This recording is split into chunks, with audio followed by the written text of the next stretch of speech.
Here's a detailed 20-minute style paragraph. Explanation of the 1971 Kennedy half dollar. The 1971 Kennedy half dollar is a historically significant U.S. coin, both for its connection to President John F. Kennedy and for its role in marking a major transition in American coinage. The obverse design, created by Gilroy Roberts, features a left-facing bust of President Kennedy, sharply detailed with his characteristic hair, prominent features, and a forward-looking expression that symbolizes strength, hope, and leadership. Encircling the top rim is the word liberty, while the motto, "In God We Trust," is divided on either side of the lower neck truncation. Beneath the portrait, centered along the bottom edge, is the date 1971. The reverse, designed by Frank Gasparro, displays the heraldic eagle from the presidential seal, with wings spread proudly, a shield on its chest, and talons gripping both an olive branch, signifying peace, and arrows, signifying military readiness. Surrounding the eagle are 50 stars, representing the states, with the inscriptions, United States of America, along the upper rim and half dollar along the bottom, completing a design that balances national symbolism with numismatic artistry. From a historical and numismatic perspective, the year 1971 marked a turning point for the Kennedy half-dollar series. Introduced in 1964 after the assassination of President Kennedy, the coin initially contained 90% silver in its first year. And then from 1965 through 1970, it was struck in a 40% silver-clad composition. However, in 1971, rising silver costs and changes in U.S. monetary policy officially ended the use of silver in circulation.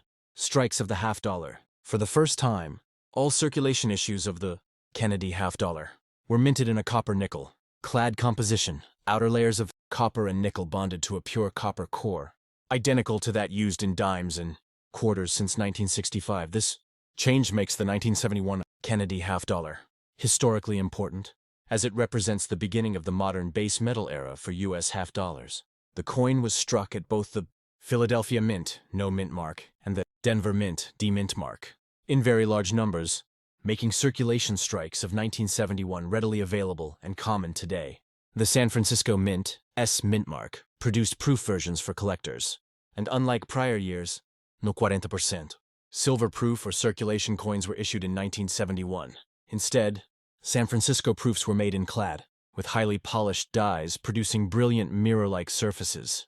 Collectors sometimes encounter proof coins with cameo or deep cameo contrast, which carry higher premiums due to their visual appeal.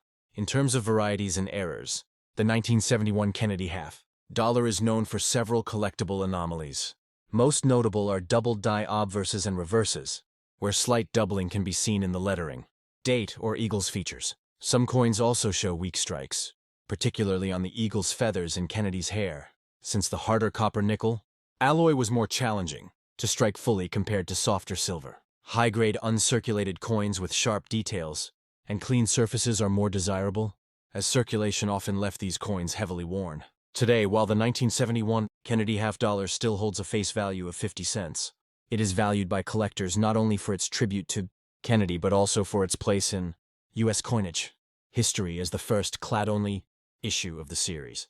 It reflects the broader changes in the nation's coinage system during the 20th century as the U.S. moved away from silver and everyday money. For numismatists, the 1971 half-dollar is an accessible and meaningful piece that tells the story of both a president's enduring legacy and the economic realities that reshaped America's coins. Would you like me to also prepare a title plus description plus hashtag style summary for this 1971 half-dollar, similar to the way I did with your $quarter-dollar requests for YouTube or posts?